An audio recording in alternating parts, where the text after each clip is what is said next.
저희 토론회를 시작해도 되겠습니까? 네. 네, 안녕하세요. 날씨가 굉장히 좋습니다. 오늘 귀중한 시간 내서 이 자리에 함께 해주신 많은 분들 감사드립니다. 저출생이라는 국가적 난제를 타개할 수 있는 국가의 바람직한 역할에 대한 토론회를 개최하도록 하겠습니다. 저는 사회를 맡은 20대 국회의원 김수민입니다. 먼저 국기에 대한 국민의례가 있겠습니다. 국기에 대한 경례가 있겠는데요. 모두 자리에서 일어나 주시기 바랍니다.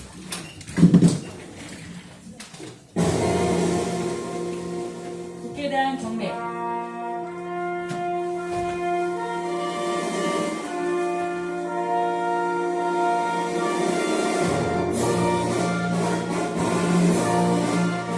나는 자랑스러운 태극기 앞에 자유롭고 정의로운 대한민국의 무궁한 영광을 위하여 충성을 다할 것을 굳게 다짐합니다.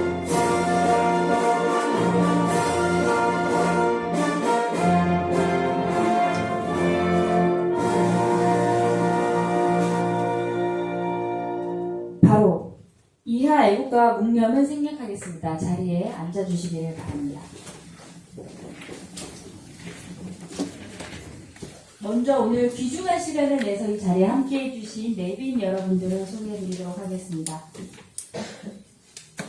일단 저희 토론회 공동 주최이신 문희위원장님 소개해 드리겠습니다.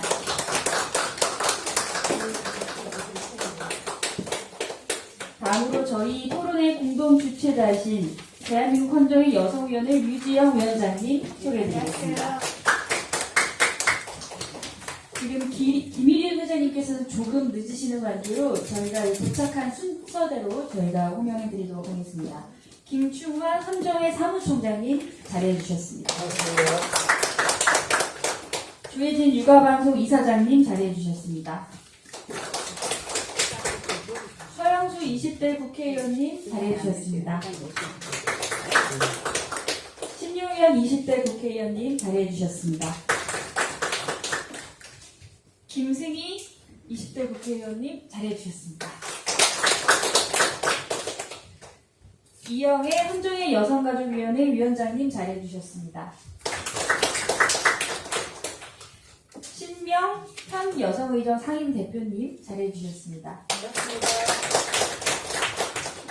김혜성 인구정책연구특별위원회 간사님 자리해 주셨습니다. 장정은 헌정의 여성위원회 운영위원님 자리해 주셨습니다.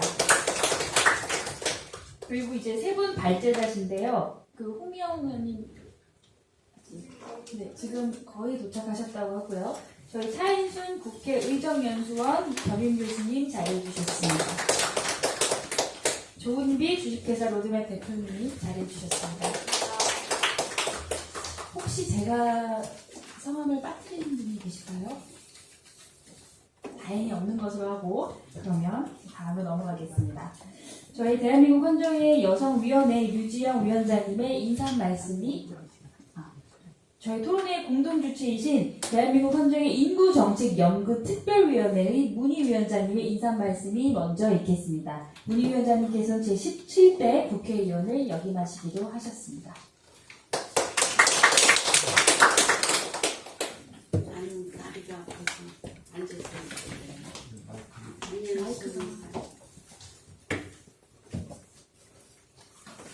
안녕하십니까. 17대 오늘 지냈고 여성가족위원장이 문희위원장이 지금 헌정의 인구정책 특별위원회 위원장을 맡아하고 있습니다. 안녕하세요. 지난 2017년부터 2년간 여성가족위원장으로서 임무를 다했고 특히 새로운 저출산 대책 패러다임이라는 주제로 큰 토론을 수차례 걸쳐 했습니다. 저출산 문제는 아빠의 정체가 달린 매우 중요한 문제입니다. 잘 돌이켜본 지난 정부에서는 돌이켜보면 지난 정부에서는 많은 관심과 지원이 부족했다고 생각합니다. 제 개인적으로는 많이 서운했고 국민의 한서로 수식바람이 나지 않았습니다.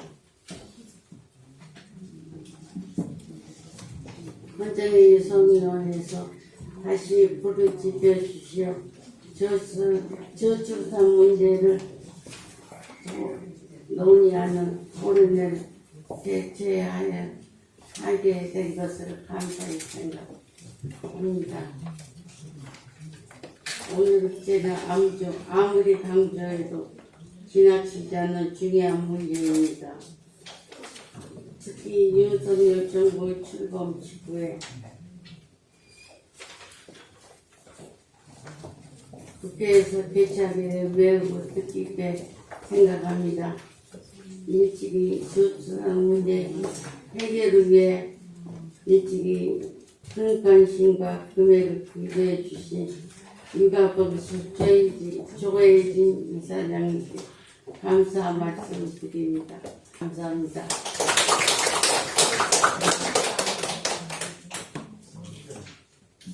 네, 멋진 인사말로 저희 토론회의 개문을 해주신 문희위원장님께 다시 한번 큰 박수 부탁드립니다. 저희 지금 추가로 오신 분이 계십니다. 송영심 네. 크리나이 송영신 대표님 그리고 문성정 이사님 참석해 주셨습니다. 저희 문희위원장님 인사말 다음으로 대한민국 헌정회 여성위원회 유지영 위원장님의 인사 말씀이 있겠습니다. 안녕하십니까. 여성위원회 위원장 유지영입니다. 오늘 토론회 공동 주최이신 헌정회 인구정책연구특별위원회 문희위원장님께 다시 한번 감사 인사드립니다. 또한 발제를 맡아주신 국회의정 차인순 교수님, 토론을 맡아주신 조은비 이사장님, 그리고 여성위원회 운영위원이신 홍미연 의원님께도 깊은 감사를 드립니다. 그 외에 함께 해주신 분들의 소개는 토론회의 사회를 맡아주신 김수민 의원님께서 계속 진행을 하시겠습니다. 오늘의 토론은 우리나라뿐만이 아니라 전 세계적으로 큰 문제로 대두되고 있는 저출생 대책에 관한 주제로 진행이 됩니다. 행정안전부의 통계에 따르면 어린이날 100주년이 되는 해인 올해 4월 기준으로 만 0세부터 14세 인구가 604만 7천여 명으로 전체 인구의 11.7%로서 세계 최저 수준인 것으로 집계됐다는 언론 보도가 있었습니다. 또한 OECD 국가 중 그 하락 속도가 한국이 가장 빠르고 우리 사회는 이미 저출산을 넘어 초저출산 사회에 들어섰다고 해도 과언이 아닌 현실에 놓여 있습니다. 이런 추세가 계속 지속된다면 인구의 감소와 경제 위축, 국가 재정 지출 증가, 나아가서는 국가 존폐에 심각한 문제가 될 수가 있습니다. 그런데 이런 현상이 지속되는 원인은 무엇일까요? 첫째, 자녀 양육에 대한 경제적 부담이 증가하고, 둘째, 결혼 연령 상승 및 미혼 인구가 증가하고, 셋째, 양육비와 교육비 등의 부담이 늘고, 넷째, 여성이 일을 하면 아이를 키우기 어려운 환경 등이 주요 원인이 된다고 생각을 합니다. 이러한 문제점들의 해결책으로는 적극적인 출산 장려 정책이 우선시 되어야 합니다. 아이 낳기 좋은 사회를 만들기 위해서 국가가 적절한 출산 정책을 마련하고 가정과 사회가 함께 육아를 책임지는 사회로 변해야 합니다. 영유아 교육시설 확충, 육아휴직 확대 및 자녀 교육비 지원 등 아이를 낳고 키우는데 어려움이 없는 환경을 우리 모두 함께 만들어 가야 합니다. 오늘 이 자리에서 다양한 해법과 활발한 토론으로 변화를 이끌어낼 수 있는 다양한 해결 방안들이 나오기를 기대하면서 마지막으로 이 자리에 함께 하신 모든 분들에게 진심으로 감사 인사드립니다. 대단히 감사합니다. 네, 유지호 위원장님 감사드립니다. 다음으로는 축사가 있겠습니다. 순서로는 저희 현정의 김일윤 회장님의 축사 순서인데요. 지금 오시는 길이므로 저희 그 김충환 헌정의 사무총장님의 축사를 간단하게 먼저 듣도록 하겠습니다.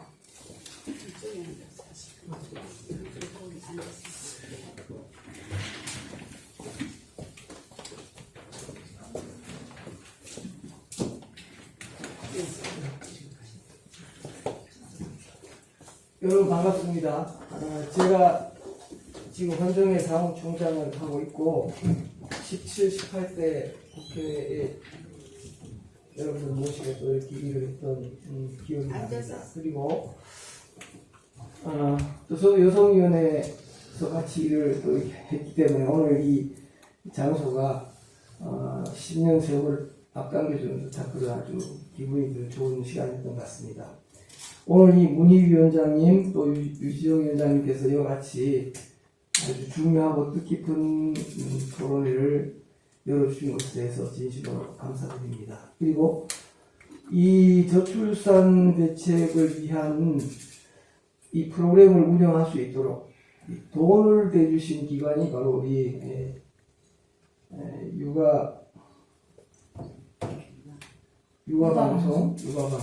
육아방송인데 육아방송의 조혜진 이사장님께 오셔서 너무너무 박수로 우리 감사를 표시하겠습니다.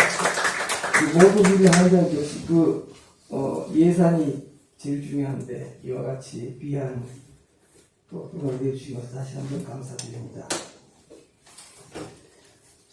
우리가 이제 제가 중학교 다닐 때 67년, 8년 그때 우리나라 인구가 2,700만 정도 됐던 것 같습니다. 근데 지금 한 60년 지나는 동안에 인구가 5천만까지 올라갔다가 이제 다시 내려오고 있는 상황인데 이 상황을 어떻게 해석하느냐 하는 문제가 굉장히 이제 기본적으로 중요할 것 같습니다. 앞으로 전 세계적 차원에서 본다면 환경 문제, 식량 문제, 또 여러 가지 이런 문제 때문에 인구가 이렇게 줄어야 된다고 하는 세계적인 관심이 있고, 또 우리 국내적으로 본다면은 우리 안보 문제, 또 앞으로 영양 문제를 볼 때 인구를 이렇게 유지, 또 연통해서 늘려야 되는 측면도 있고, 이 어떤 선에서 이제 그 인구 정책의 목표를 정하느냐 하는 것은 국가적 차원에서 대통령도 관심을 가져야 된다는 생각이 됩니다. 근데 이제 인구가 느는 나라들 보면은 그 가톨릭 국가들은 인구가 느는 것 같아요. 이렇게 필리핀 같은 건 인구 너무 많이 늘어가지고 도저히 그 자기네들의 생산으로 국민 목록이 내린 말도 있고, 우리나라 경우는 이제 그때 한때 인구 출산을 줄이는 운동할 때 둘만 낳아 잘 기르자 하나라도 충분하다. 이게 계속 국민운동을 했더니 이렇게 그래서 우리 이거 자녀 인구 정책에서 한국이 모범이라고 할 때 이 사회적 캠페인을 통해서 출산율 줄이는 거 그거 큰 아주 우리가 자랑거리로 생각한 적이 있지 않았습니까? 그래서 앞으로 이런 정책할 때 저는 이제 개인적으로는 지금은 뭐 정책 당국에 있지 않기 때문에 국민의 한 사람씩 관찰하고 있습니다만 이렇게 많은 예산을 쓰고도 안 된다고 다 이렇게 말하고 있는데 사실 그런 포인트, 즉 국민들의 그 인구에 대한 인식, 자녀 교육에 대한 뭐 사랑 이런 거, 즉 국민 운동이 기본이 되고 거기에 이제 복지 정책 또 구체적인 세부적인 정책이 마련됐으면 좋지 않겠냐 이런 생각을 들고 왔습니다. 아무튼 오늘 발표를 해주시는 저출생 심화 국가는 무엇이냐면 아주 차인순 교수님 좋은 아이디어 또 토론자 홍미영 같이 또 그렇게 일했습니다. 홍미영 의원님 이렇게 해서 여러분의 좋은 지혜가 모여서 정말 오늘 이 토론회가 한국의 인구 정책의 방향을 바꾸는데 중요한 역할을 할 수 있도록 이렇게 됐으면 좋겠습니다. 다시 한번 감사드립니다. 감사합니다. 네, 멋진 축사를 해주신 김충환 사무총장님 감사드립니다. 지금 김일윤 회장님께서 분석하셨습니다. 네, 대한민국 헌정의 김일윤 회장님 자리해 주셨습니다. 축사를 아이, 부탁드리겠습니다. 죄송합니다. 늦었습니다.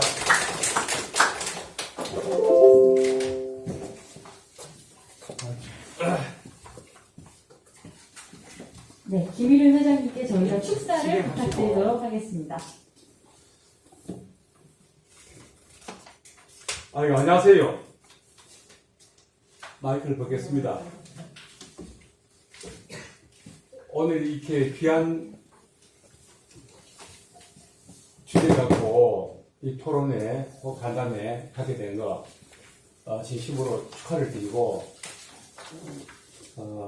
어떻게 보면 우리나라로서는 현재 가장 안고 있는 심각한 문제 중에 하나가 이 저출산 문제, 앞으로의 우리나라의 나갈 방향과 가치 대비해서 볼 때 아주 심각한 문제 중에 심각한 문제라고 생각하는데, 우리 그 중에서 여성위원회에서 또 인구정책 연구회에서 합동으로 이런 기획을 하게 된 것은 정말 뜻깊고 정말 위원장님 수고 많으셨습니다. 너무 감사드리고, 또 이런 주제를 가지고 오늘 연구하시고 발표해 주실 여러분, 또 토론해 주시고 참여해 주신 여러분에게 진심으로 헌정 회장으로서 감사와 정말 격려의 말씀을 드리지 않을 수가 없습니다.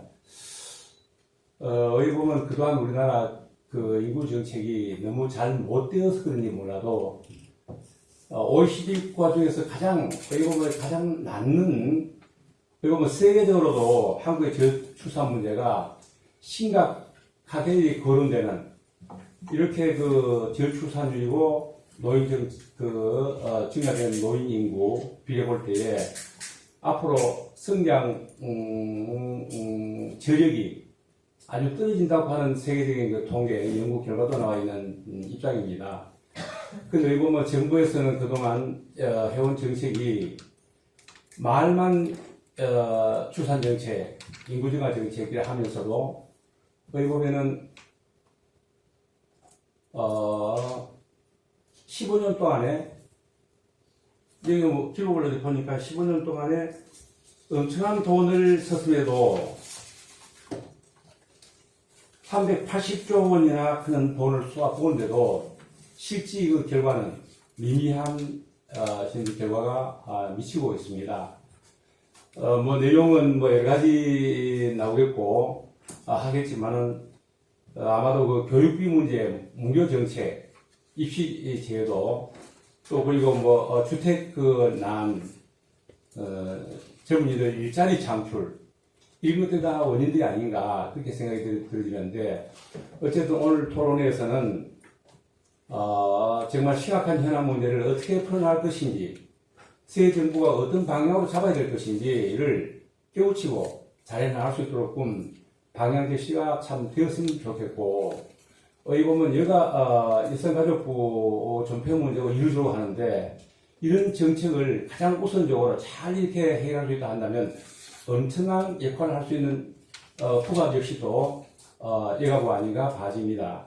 어쨌든 새로운 정부에서는 새로운 각오로 이 문제를 적극적으로 좀 이렇게 풀어서 국민들에게 희망을, 그리고 세계 국가들에게 우리나라 이렇게 지금 인구 정책에 성공했다, 이런 그 답이 나올 수 있도록 하는 계기가 됐으면 좋겠다, 이런 희망을 가지고 이 자리에 왔습니다. 아무쪼록 오늘 우리 토론회 모두 이 세미나가 큰 결과가 있기를, 정부가 새롭게 출발하는 정책에 깜짝 놀라게 이렇게 여러분들의 견해를 받아들이고 또 보고 해서 씨앗이 될 수 있는 푸른데 역할 되기를 바랍니다. 고맙습니다. 감사합니다. 네, 바쁘신 와중에도 참석하셔서 의미 있는 축사를 해주신 김일윤 회장님께 다시 한번 큰 박수 부탁드립니다. 저희 김일윤 회장님의 축사 도중에 저희 발제자 토론자이신 홍미영 의원님 도착하셨습니다. 교통이 좀 막혀서 죄송합니다. 저희 이제 축사는 이곳으로 마치고 이제 본 토론회를 시작하도록 하겠습니다. 이제 이 토론회의 발제를 맡은 차인수 겸임 교수님에 대한 양력 소개가 있겠습니다. 국회 여성가족위원회 수석 전문위원과 국회 여성가족위원회 입법심의관을 마무리하고 현재 한국여성정책연구원 연구자문위원, 현재 국회 미래연구원 연구자문위원, 현재 한국젠더법학회 부회장, 현재 한국가족학회 이사를 맡고 계십니다. 우리 차인순 교수님의 발제에 많은 관심과 참여로 함께해 주시기를 부탁드리겠습니다. 발표를 여기 앞에서 편하신 자리에 사시는 게 편하시면 자리에 사셔도 괜찮을 네, 안녕하세요. 차인순입니다. 제가 목소리가 조금 작은 정도로 마스크를 좀 벗고 하도록 하겠습니다. 근데 그 신부들한테 조금 전에 얘기를 들었는데 아마 포인터가 안 돼서 이게 PPT 파일의 프레젠테이션 하기는 좀 어려운 상황인 것 같고요. 그냥 그 앞에 이제 자료가 이미 복사가 됐으니까 자료 중심으로 약간의 어떤 설명과 주장을 조금 해보도록 하겠습니다. 이제 제가 의원님들 사실은 훨씬 더 많이 알고 계신데 이렇게 이 자리에 서게 돼서 좀 송구스럽고요. 그러니까 하나의 의견이라고 생각해 주시고 토론거리가 됐으면 좋겠다는 생각을 합니다. 저출생 심화 국가는 무엇을 해야 되나라고 하는 주제인데요. 크게 이제 네 가지 주제로 말씀을 드리려고 합니다. 하나는 저출생 이슈가 어떠한 내용으로 얘기가 되고 있는지에 대해서 간단히 말씀드리고, 두 번째는 저출산 대책의 이제 관점 변화 주요 내용에서 우리가 좀 짚어야 될 게 뭔가를 설명을 드리고, 세 번째는 기존 대책이 현재 어떤 한계에 봉착해 있는가를 간단히 말씀드리면서, 네 번째는 이제 방향을 이번 기회에 확실히 재정립할 필요가 있다라고 하는 말씀을 좀 주장을 드리려고 합니다. 저출생 이슈에 대해서 이제 간단히 말씀을 드리면 이미 뭐 너무 잘 알고 계시다시피 현재 출산율은 21년도 기준으로 0.81입니다. 초저출산이죠. 근데 이게 그 기재부가 주관하는 인구 TF에서 나온 보고서를 보면 2024년에는 0.7까지 내려가고 2025년에는 0.61까지 최저치로 떨어진다고 합니다. 뭐 그 이후로는 약간의 뭐 서서히 올라가는 과정이 있다라고 이제 기재부는 전망을 하고는 있지만 사실 그것은 또 이제 알 수 없는 문제다라고 생각을 합니다. 용어에 대해서 간단히 말씀을 드리면 용어는 여러분들이 이미 다 알고 계시긴 하겠는데요. 합계 출산율과 저출생률, 그래서 출산과 출생이라고 하는 것의 용어 규정은 조금 다릅니다. 조금 다르기 때문에 그 부분은 뭐 알고 계시겠지만 조금 다시 설명을 드리면 출산율, 합계 출산율은 여성이 얼마나 자녀를 출산하는가 이게 문제이고, 출생은 전체 사회에서 몇 명의 아이들이 태어나는가 뭐 이런 문제입니다. 세 번째입니다. 그래서 이 용어를 다시 한번 살펴보면 최근에는 이제 그 언론이나 정치 영역이나 정책 영역에서는 출생이라는 용어를 많이 바꿔 사용하십니다. 그거 자체는 의미가 있다고 봅니다. 왜냐하면 이제 중립적 용어로서 출생을 쓰는 것은 맞습니다. 왜냐하면 출산의 주체인 여성이 그동안에 1년의 오랜 기간의 인구정책이나 혹은 저출산 정책을 통해서 대상화 도구화되어 온 측면들이 있기 때문에 이런 부분들은 이런 그 네거티브한 감정들을 조금 정리를 사회적으로 하려면 출생으로 바꾸는 게 맞다라는 생각이 들고요. 실제로 출생이라고 했을 때는 더 이제 여러 가지 또 그 밖의 요소들, 출산 이외의 요소들, 가임기 여성의 수라든지 이민의 수라든지 뭐 이런 것도 이제 포함이 되기 때문에 조금 더 넓게 보게 됩니다. 연관해서 이제 인구 정책이란 그러면 이제 출산이나 출생과 어떻게 연결이 되는가 이런 문제를 간단히 조금 먼저 용어를 정리하고 넘어가려고 하는데요. 일단 이제 인구 정책이라고 하는 부분은 다 아시다시피 인구의 적절한 상태를 위해서 인구에 직간접적인 영향을 미치려는 국가의 의식적, 계획적 행동을 의미합니다. 여기 이제 두 가지 정책의 영역이 있는데요. 하나는 이제 인구 조절입니다. 인구 조절 부분은 출생, 뭐 사망, 우리 사회 이제 고질적인 문제인 지역 분산 이 문제가 이제 하나가 있고요.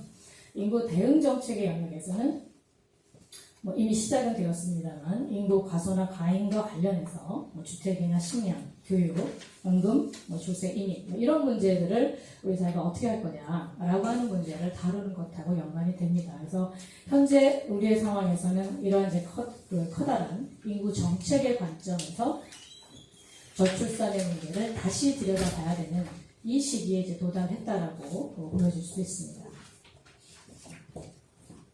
그렇지만 이제 제가 이제 강조드리고 싶은 거는 사실 이제 우리 현재 외국인 수가 현재 한 전체 인구의 2% 내지 3% 정도거든요. 이민 정책을 아무리 적극적이고 극대화시킨다 하더라도 현재 0.6까지 바라보는 저출산의 어떤 인구 수를 이민 정책으로 대체할 수 없다고 생각을 합니다. 이민 정책 자체를 또 얼마큼 이제 개방해야 되느냐 자체가 뭐 사회적인 이슈이기도 합니다만 적절을 한다고 하더라도 사실은 이것은 채워줄 수 있는 숫자가 아니기 때문에 결국은 이제 문제의 초점은 저출산 대책을 다시 좀 더 정교하게 들여다볼 필요가 있다. 이렇게 말씀드립니다. 통계를 보겠습니다. 너무 잘 아시다시피 현재 통계 추이는 2011년에 1.24에서 그리고 2021년에 0.81까지 내려온 상태입니다. 근데 더 중요한 어떤 그 관찰 지점은 여기 시도별 합계 출산율입니다. 시도별 합계 출산율에서 보시면 세종은 1.28입니다. 현재 우리의 수준에서 볼 때는 굉장히 높은 편이죠. 최고로 높습니다. 근데 아시다시피 서울은 0.63입니다. 이것이 왜 그러할 것이라고 하는 것은 아마 이미 미루어 짐작이 가능하리라고 봅니다. 두 번째 그래프입니다. 두 번째 그래프는 한경영에서 나온 자료인데요.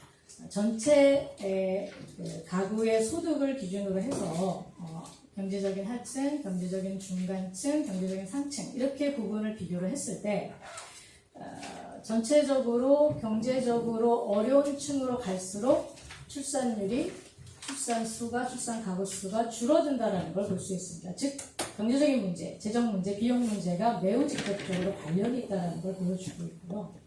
동시에 숫자를 아마 조금 더 자세히 계산을 한다면 밑으로 갈수록 경제적인 격차가 심할수록 심한 집단으로 갈수록 사실은 그 가구수의 비중은 더 떨어집니다. 더 떨어지고 특히 이제 걱정이 되는 부분은 중간층부터도 사실 상당히 떨어지고 있다라고 하는 부분이거든요. 그래서 이게 우리 사회 전체의 어떤 지금 현재 양극화의 모습하고 일치하는 부분이기는 한데 저출산의 문제라고 하는 것이 바로 여기에 이제 동착해 있다는 부분들을 이제 보여주고 있고요. 그리고 잘 아시겠지만 이게 사회적인 제도도 물론 굉장히 기본적으로 중요합니다만 가정 내에서도 이게 분담이 안 되면 사실은 이제 출산 상태는 점점 이제 줄어들 수밖에 없는 상식을 우리가 갖고 있는데 그것이 이제 지표로 나온 겁니다. 가장 최근 자료를 뽑아서 말씀을 드린 건데요. 미국에서 연구된 겁니다. 미국에서 연구된 건데 남성들이 육아 분담을 적게 할수록 출산율이 적다라고 하는 어떤 상관관계를 보여주고 있죠. 그래서 이 문제도 우리가 지금 시대가 막 변화하고 있기 때문에 굉장히 분명하게 들여다봐야 될 부분이라고 생각합니다. 그러면 현재 저희의 이제 저출산 상태가 이러한데 현재 우리는 그러면 그동안 어떠한 정책을 가져왔나? 결국 이제 저출산 문제가 이렇게 심각한 상황에 도달했다라고 하는 것 자체가 이미 기존의 정책이 뭔가 문제가 있다라고 하는 것을 이제 보여주는 것이라고 얘기합니다. 앞에요. 네. 전에 보면 1차 기본 계획을 이제 마련하기 전에 저출산 대책을 어떻게 할 것이냐가 이제 2003년, 4년, 5년에 굉장히 심각한 논의 주제 중에 하나였습니다. 근데 그때 사실 1차 계획 전에 발표됐던 것이 희망한국 21이라고 하는 저출산 종합대책이라고 볼 수 있습니다. 근데 그때 출산율 제고 목표가 1.6이 들어가 있었어요. 그래서 이 부분에 대해서 많은 사람들이 이제 비판을 했던 거죠. 목표를 정해놓고 생산을 하라는 거예요. 이런 관점으로는 저출산 대책이 잘 될 수가 없다. 라는 비판이 굉장히 강했고, 그래서 결국 이제 1차 기본 계획에서는 빠졌습니다. 빠졌고, 그 이후에 이제 계획들을 다시 정비를 했는데요. 이 1차 계획에서 뽑은 저출산 원인은 지금도 유효합니다. 지금도 가장 중요한 저출산 원인들이라고 보였습니다. 소득과 고용이 불안정하고 일가정 양육이 곤란하고 자녀 양육의 부담이 증가하고 가치관이 변화했고 이런 부분들은 마찬가지로 저출산 원인으로 지금도 똑같이 얘기할 수 있습니다. 그래서 이제 이때 이런 여러 가지 계획들이 아이템이나 사업들이 만들어졌는데 그때 사실은 이제 좀 두드러지게 했던 거는 보육비 지원입니다. 보육비 지원이어서 보육시설에 대한 관심을 갖고 공보육에 대한 관심을 갖고 보육비를 어떻게 부모들한테 지원해 줄까 이런 이제 고민들이 좀 집중되었던 시기라고 볼 수 있습니다. 근데 그렇지만 또 이제 아쉽게도 계획을 세울 때 조금 더 보육과 양육비와 이런 문제에 집중했으면 좋았을 텐데 사실 계획 안에 아동 청소년 정책, 뭐 직업 능력 개발 정책, 심지어 산재 예방 정책까지 여성 근로자의 어떤 그 보호 정책 이런 것까지 이제 모든 간접 정책이 다 이렇게 나열됐고 혼인과 출산에 대한 국민 의식을 위에서부터 국가가 개선을 하겠다 이제 이런 어떤 사고 방식을 이제 가졌던 그런 어떤 계획의 한계가 좀 있었고요. 지자체의 어떤 좋은 사례다라고 얘기하면서 뭐 농촌청과 결혼상담소 지정을 한다든지 공공부문이 혹은 국제 결혼을 지원한다든지 이런 식의 어떤 좀 상당히 지역적인 방식으로 이 문제를 봤던 한계가 있었습니다. 다음입니다. 2차 계획은 기본 틀에서는 1차 계획과 동일합니다.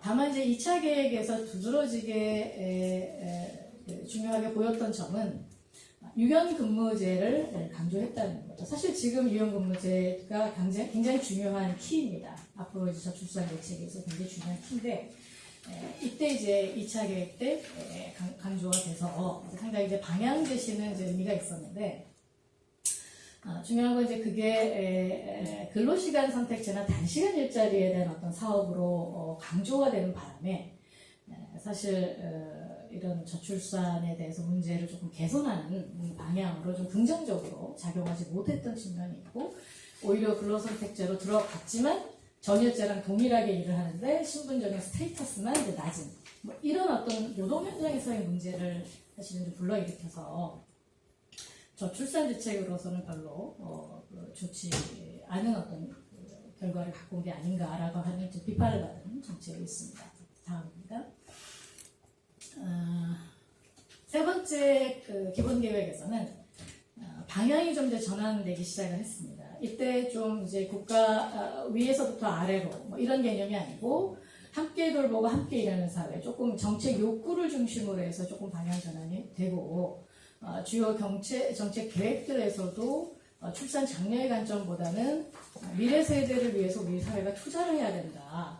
당장의 성과를 나오는 일이 아니다. 성과의 문제가 아니다. 이건 뭐 이런 어떤 사회 투자의 개념 그리고 결혼이나 가족 혹은 많이 아이를 낳아야 된다. 이런 개념보다는 아이 중심으로 어떻게 사회를 재편할 거냐. 뭐 이런 어떤 관념들이 이제 들어오기 시작하는 때입니다. 그래서 대상도 좀 확장이 되고 육아휴직도 이제 보편적으로 사용해야 된다. 이런 생각이 듭니다. 그리고 이때 좀 의미가 있었던 거는 단지 저출산 고령 정책만을 얘기하는 것이 아니라 인구 축소 대비 정책도 이제 준비해야 되는 게 아니냐라고 이제 문제의식이 여기서 이제 탄생되게 됩니다. 근데 다만 그럼에도 불구하고 이 3차 정책까지도 역시 간접 정책들이 나열되어 있고 저출산 극복운동, 혼례문화 개선에서 조금 상당히 거리가 먼 어떤 정책들의 나열도 좀 있어서 이것도 역시 이제 문제가 남아있고 4차 기본계획 같은 경우도 3차 기본계획을 조금 이제 발전시킨 형태라고 이해하시면 될 것 같습니다. 지금까지 이제 영향을 미치고 있는 계획인데요. 다만 이제 여태까지 1, 2, 3, 4차 중에서 가장 인구 변화의 영향 분석이라든지 어떤 문제의 어떤 원인 분석이라든지 하는 측면에서는 이전의 계획들보다는 상당히 좀 진전된 조금 구조화된 어떤 계획이라고 볼 수 있습니다. 그래서 저출산의 원인을 조금 더 크게 넓게 많이 잡은 상태입니다. 그러니까 사실 계속 2006년부터 해결하지 못하고 온 문제들이 쌓여서 원인이 더 늘어난 어떤 상태가 되어버렸는지도 모른다고 생각이 좀 드는 측면이 있습니다. 주요 정책 계획들을 보시면 2022년 기준으로 이제 말씀을 이제 집중적으로 드리면 현재 이제 기획재정부는 NDTF에서 저출산 극복 5대 패키지라고 이제 정리를 하고 있습니다. 그래서 첫 번째는 육아휴직 급여를 부부 모두 보통 이제 여성들이 이제 많이 써서 남성들 어떻게 많이 쓰게 할 것인가 이게 이제 우리의 고민 중에 하나였는데요. 부부 모두 사용할 경우에 3개월씩 통상임금의 100%를 주겠다. 최대 월 300만 원을 주겠다. 라는 어떤 조금 더 이렇게 인센티브가 있는 제도를 내놓게 됩니다. 현재 지금 육아휴직 급여가 통상 최대가 월 120만 원 뭐 이런 정도 수준인데요. 이거를 이제 좀 많이 주겠다 뭐 이런 거고 그리고 0세부터 1세까지 2년 정도죠. 0세부터 1세까지 2년 정도 영아수당을 주겠다. 이렇게 얘기하고 50만 원까지 올리겠다. 임신 출산 바우처를 60만 원이었는데 100만 원으로 올렸다. 그리고 첫 만남 이용권을 200만 원으로 하겠다. 라고 하는 임신 출산부터 아기 탄생까지 조금 더 이제 비용을 지원하겠다라고 하는 것이 이제 세 번째 패키지고요. 네 번째가 국공립 공보료를 늘리겠다. 다섯 번째가 저소득층 중에서 셋째 자녀를 등록금을 전액 지원하고 또 임대주택도 조금 박스를 넓혀서 개수도 좀 많이 만들겠다. 뭐 이런 정책들을 펴고 있는데 뭐 이미 이제 앞서서 감을 잡으시겠지만 저 5대 패키지 가지고 출산율이 증가할까? 뭐 이런 이제 고민이 여전히 되고는 있습니다. 그리고 또 역시 기본 계획상 국가가 이제 계획을 정말 잘 세워야 되는데 기본 계획상 역시 이제 간접 정책들이 여전히 붙어 있습니다. 여전히 붙어 있어서 뭘 집중적으로 가져갈 것인가를 국민이 알 수가 없습니다. 그리고 인구 정책적인 관점이 이제 커진 것은 맞지만 전체적으로 국가가 저출산 정책, 고령사회 정책, 인구 정책 막 세 가지를 그냥 이렇게 동시에 진행하는 듯한 혼란을 주고 있습니다. 전체 이렇게 정리가 안 됐다는 거죠. 전체 국가의 인구 정책을 어떻게 펼칠 것인가에 대한 큰 그림화에서 저출산 정책을 어떻게 이제 더 효과 있게 끌고 나갈 거냐 이렇게 구성이 돼야 되는데 그게 이제 그렇게 안 되고 분열적으로 되어 있습니다. 그래서 전체 이제 개념이 이제 아직도 성립이 안 됐다라는 점을 지적할 수 있을 것 같고요. 그래서 이제 주장하는 요지는 전체적으로 지금 이미 너무 떨어진 상태이기 때문에 인구정책적으로 접근할 수밖에 없습니다. 사실 이제 여성 쪽에서는 인구정책적으로 접근하는 거를 별로 이제 좋아하지 않았는데, 왜냐하면 국가 통계적인 어떤 시각 때문에 좋아하지 않았는데, 현재 수준은 인구정책 수준으로 전체 사회를 재구조화하면서 그 안에서 저출산 정책을 효과적으로 만들어야 될 그 시기에 왔고, 이 관점은 철저하게 출산의 어떤 선택이라고 하는 관점을 취하지 않으면 효과를 보지 못할 것이다 라고 하는 게 이제 주장의 요지입니다. 그래서 다시 이제 종합을 하면 저출산 대책은 실패입니다. 인구정책 프레임을 이제 전환을 이제 제대로 좀 이제 가져갈 필요가 있고 저출산 대책이 좀 선택과 집중을 해내야 된다. 기존의 정책들 천할 거를 조금 더 저출산 정책이라고 포함된 정책 중에서 천할 거를 좀 쳐내야 된다. 이런 말씀을 드립니다. 저출산 부분만 얘기를 하면 예산이 2006년에 1조였는데 2011년에 41.9조거든요. 굉장히 많이 늘은 것 같지만 이제 아까 말씀드린 이런 문제를 해결하지 못했기 때문에 일단 제대로 된 저출산 대책이냐라고 하는 문제를 계속 지적받고 있었다는 거죠. 여기서 이제 말씀드리고 싶은 거는 일단은 저출생 대책의 관점이 명확해야 된다는 겁니다. 계속 여전히 이제 4차 계획 안에도 혼동이 있습니다. 아무래도 이제 국가가 정책을 주도하다 보니까 이게 그 스탠스를 잘 이제 조정을 못하는데 철저하게 이미 1994년에 인구정책이 국가 관점의 목표가 아니라 개인 남녀의 필요, 삶의 질, 인권 관점으로 이 문제를 디벨롭을 해야 된다는 걸 94년에 이미 얘기했는데 저희는 비로소 한 4차 계획 정도 지나가서 이제 좀 그 문제가 사람들한테 많이 이제 공감을 갖게 되는 그런 상황인 것 같습니다. 결과적으로 너무 시간이 많이 흘렀다는 거예요. 많이 흘러서 이런 이제 국가 통제냐 개인이냐 경제 성장이 먼저냐 인권이 먼저냐 이런 어떤 그 논란 속에서 문제가 있었고 결국 너무 저출산이 되는 과정에서는 현재 수준에서의 논의 구조는 저출산을 어떻게 완화할 거냐 0.6일까지 간대는데 어떻게 조금 더 완화할 거냐 아니면 동시에 이제 저출산을 너무 낮은 저출산에서 사회 구조를 좀 다 굵직굵직한 걸 다 바꿔야 되는데 조세, 연금, 국방 교육 다 바꿔야 되는데 어떻게 그 저출산에 적응하는 제도를 만들어낼 거냐. 이 이제 두 가지 사이가 사실을 또 이제 경합을 하고 있는데 사실 저는 이 경합할 문제는 아니라고 봅니다. 아까 이제 그 적응 문제는 현실적으로 뭐 적응의 정책을 인구 정책적인 차원에서 할 수밖에 없는 어떤 구조로 이미 간 거고요. 그러니까 여성의 고용이 더 늘어날 수밖에 없고 늘어나야 되고 또 이민 문제도 다시 한번 생각해 봐야 되고 또 여러 가지 어떤 그 문제를 다 생각을 해봐야 되는데 동시에 저출산 문제도 계속 이제 말씀드린 대로 제대로 하지 않으면 아무리 적응 정책을 뭐 제대로 핀다 하더라도 이 출산율의 문제는 정말 쉽지 않다. 이런 말씀을 드립니다. 또 하나 이제 현재 기존의 정책이 봉착한 문제 중에 가장 큰 변화 중에 하나는 아시다시피 이제 청년 세대 의식의 변화입니다. 이제 2018년의 통계청 자료에 의하면은 프로테이즈는 훨씬 더 이제 낮게 나오죠. 낮게 나오는데 그때 아마 질문이 결혼해야 한다 의무로 주어지니까 거부감이 일단 들죠. 질문 자체가 조금 문제가 있지 않았었나 생각이 드는데 어쨌든 그래도 숫자는 상당히 낮아졌고요. 결혼을 원한다 라는 질문으로 좀 이제 바꿔서 했더니 그거보다는 조금 이제 좀 높게 나왔습니다. 좀 높게 나와서 근데 이 이제 최근의 조사에서는 어떻게 해야 될지 모르겠다가 사실은 이제 40몇 %를 훨씬 더 많습니다. 어떻게 해야 될지 모르겠다. 국가가 메시지를 주고 있지 못하다라고 하는 거죠. 또 더 고려해야 될 부분은 그런 겁니다. 결혼만이 중요한 게 아니고요. 실제로는 아이를 낳을 의사가 있는가라고 하는 부분에 대해서 조사를 해봤더니 결혼은 하지만 아이를 낳지 않겠다라는 게 절반 가구입니다. 물론 이제 시간이 지나면서 생각은 바뀔 수는 있지만 일단은 현재 20대와 30대 초반의 생각은 굉장히 저런 경향이 있습니다. 주변에 들어봐도 그렇고 통계상으로도 나옵니다. 그래서 뭔가 이제 우리가 아이를 키우는 거에 대해서 굉장히 이제 어려운 문제다라고 하는 것에 대해서 이미 이제 우리의 똑똑한 청년들이 너무 잘 알고 있는 거죠. 저희는 이제 부모님들이 결혼할 때 그런 얘기 안 해주시지 않습니까? 그러니까 이제 일단은 이제 키웠는데 요즘 아이들은 너무 잘 알고 있어가지고 합니다. 판단을 이미 합니다. 사전에. 그래서 그 판단을 지금 갖고 있는 아이들에게 정책은 무슨 비전을 줄 거냐라고 하는 부분이 있다는 거죠.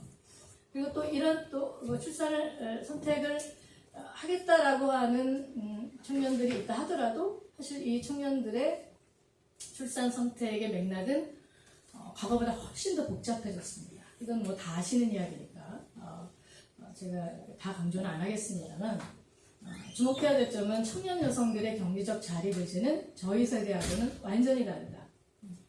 출산, 결혼 뭐 이런 거 중요하지 않습니다. 일자리, 좋은 일자리, 내가 경제적인 능력을 가져서 내 삶을 제대로 살아보겠다. 사실 굉장히 주체적이고 바람직한 방향인 거죠. 이 부분이 완전히 달라진 겁니다. 한 세대가 지나가면서. 그래서 이 부분에 대해서 좀 깊이 좀 전제를 할 필요가 있다라고 생각이 듭니다. 그래서 이제 그러면 어떻게 해야 되느냐. 그렇다고 이제 포기할 수는 없지 않습니까? 이제 포기할 수는 없기 때문에 어떻게 해야 될 것인가에 대해서 조금 더 과감한 생각을 해볼 필요가 있다고 봅니다. 사실 우리 사회에서 예가 없는 것은 아닙니다. 잘 아시다시피 세종시가 있고 세종시가 1.28입니다. 물론 세종시는 특별한 도시입니다. 공무원들이 다수를 차지하고 있기 때문에 공무원들의 어떤 일자리를 기준으로만 놓고 보면 이 사회 전체에서 볼 때는 상대적으로 안정되고 월급은 조금 평균적으로 적다 하더라도 성평등한 일자 채용 과정에서 사실은 뭐 본인이 공부만 잘하면 들어갈 수 있고 시험 공부만 잘하면 뭐 이런 거기 때문에 상대적으로 이제 일자리의 특성 그리고 일생활 균형 제도를 실질적으로 사용이 가능한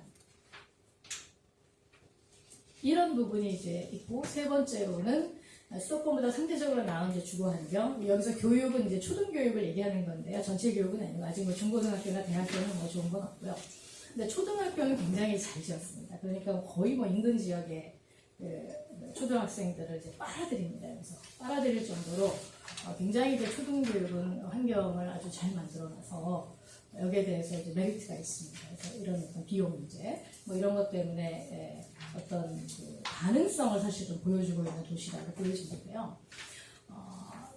제가 보기에는 이제 이런 것들을 고려할 때 저출산 대책의 핵심 영역을 조금 더 분명하게 좁히고 해당 부분에 대해서 분명한 정책들을 좀 깔 필요가 있다. 이렇게 제안을 드리고 싶고, 여기서 일자리 돌봄 재정 주거 교육인데, 여기서 주거 교육은 주거 정책 일반, 교육 정책 일반을 말씀드리는 건 아니고요. 돌봄과 관련된 것입니다. 돌봄이 가능한 주거, 돌봄이 가능한 교육.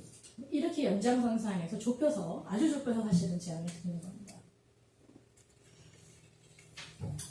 그래서 선택과 집중을 하자라는 제안이고요. 그래서 관점은 아동 양육 중심으로 딱 정책을 다시 선별하고, 그리고 이것을 나중에 설명드릴 독일의 일처럼 성평등 관점으로 통합시켜서 여성과 남성이 함께 이것을 선택할 수 있도록 이 정책을 완전히 좀 이렇게 재정비해야 된다고 생각을 합니다.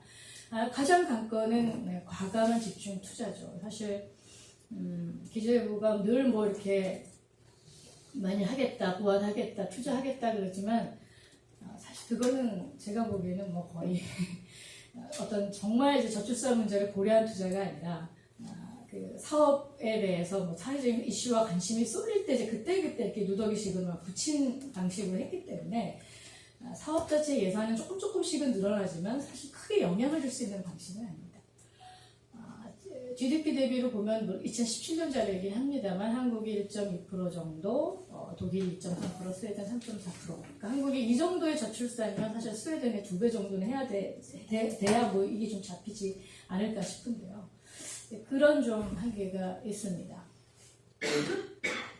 그래서 일자리 부분도 이제 두 가지 부분이 더 강력하게 추진이 돼야 됩니다. 지금 20대 여성들이 가장 불만을 갖고 있는 것이 저 부분이죠. 혼인, 임신, 출산, 육아 부분에서 채용 과정에서 질문받고 실제로 커리어 과정에서 차별이나 불이익이 있고 이 문제가 해결되지 않으면 불신이 큽니다.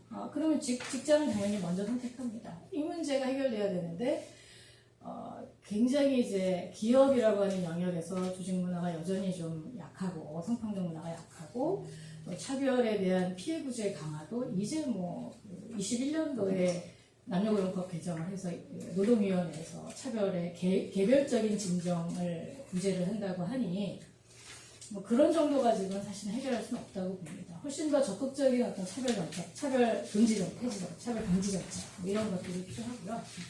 일자리 부분에서의 보편적인 이용 부분도 사실 이게 잘 안 됐기 때문에 여태까지 하는 것처럼 보였어도 하지 못했던 부분이 있습니다. 출산휴가, 육아휴직, 돌봄휴가, 중소, 중견기업에서 어렵습니다. 일단 물론 사람 구하기도 어렵습니다. 일단 사람 구하기도 어려우니까 사실 뭐 저렇게 휴가를 주는 것도 중소기업 상황에서는 녹록치 않은 문제일 겁니다. 이제 이해는 합니다만 이게 이제 기본 정책으로 딸리지 않으면 문제는 해결되지 않을 거고 출산휴가도 볼 때 약 지금 7만 건 정도만 급여가 나가는데 2020년 기준이면은 약 27만 명이 태어났거든요. 27만 명 중에 휴가 급여 한 반 정도 일한다고 치고 그러면 한 13만 명 정도가 사실은 일하는 사람이 출산휴가를 받아야 되는데 7만 명밖에 못 받았다는 데이터입니다. 사각지대가 남아있다는 거죠. 그것도 굉장히 크게 그런 거고요. 육아휴직 같은 경우도 최근에 남성들이 많이 올랐습니다. 고무적인 일인데요. 많이 올랐는데 그 남성이 그래도 약 27,000, 여성이 약 84,000건이라서 이게 거의 좀 더 좁혀져야 됩니다. 더 좁혀져야 사실 이제 출산 선택이 훨씬 더 유리할 겁니다. 그리고 아까 말씀드린 유연 근무제를 지속적으로 활성화하는 문제가 사실 관건입니다. 왜냐하면 그 아이 돌보신 경험이 있으신 분들은 알겠지만 돌봄의 상황이 뭐 이제 수시로 아이가 어릴 때는 발생하기 때문에 유연 근무제라는 것이 너무 중요하죠. 그리고 이제 돌봄에 대한 대안은 좋은 돌봄 인력은 계속적으로 업그레이드 시켜야 되고요. 지금 이제 우리나라가 못하고 있는 것이 만 18세 미만 아동까지 이제 아동수당이 지급이 돼야 되는데 저희가 지금 8세밖에 안 됩니다. 그것도 이제 7세였다가 작년 말에 법 개정해서 8세 올리고 이제 10년 이렇게 된 겁니다. 이런 그 정도의 방식의 정책을 가지고는 아이를 낳겠다는 선택을 할 수가 없습니다. 왜냐하면 미성년자에 대해서 최소한 미성년자의 어떤 기본적인 양육비와 생계비 정도는 국가가 우리가 아이가 대학 가기 전까지는 다 이렇게 대준다. 이런 정도의 사람들이 이렇게 확신이 있어야 선택을 할 거 아닙니까? 근데 좀 찔끔하는 방식으로 해서 뭘 믿고 지금과 같이 어려운 상황에서 아이를 선택을 하려고 하겠습니다. 그래서 근본 설계부터가 지금 잘못됐다고 저는 보여지고요. 그리고 산모 영아의 건강권 보장도 필요합니다. 제가 이제 작년까지 검토했을 때는 아마 이제 시범 사업으로 이게 하고 있는 걸로 저는 이제 파악을 했었는데요. 이게 금년부터 뭐 전체 사업이 됐는지는 모르겠습니다만 만약에 안 됐다면 사실 이거 필요합니다. 그래서 그 출산 과정에 대해서 1년에 뭐 3, 4회 정도는 간호사가 이렇게 가서 아이가 잘 자라고 있는지, 산모도 건강한지, 그리고 또 학대를 받고 있지는 않은지 이런 걸 좀 종합적으로 파악할 수 있게 해줄 필요가 있고요. 교육도 일하는 부모를 전제로 해서 아주 디테일한 것들이 완전히 재구성될 필요가 있습니다. 여전히 일하는 부모가 굉장히 이제 아이를 학교 보내놓고 케어하기 어려운 부분도 얘기가 되고 있습니다. 주거 부분도 아동 관점에서 좀 다시 볼 필요가 있고요. 다만 이제 신혼부부 특별공급 정책이 주거 정책으로 좀 많이 청년 정책이 얘기가 되는데 저는 이게 무슨 효과가 있는지에 대해서는 조금 많이 회의적입니다. 이게 많은 사람들이 혜택을 받을 수 있는 것도 아니고요.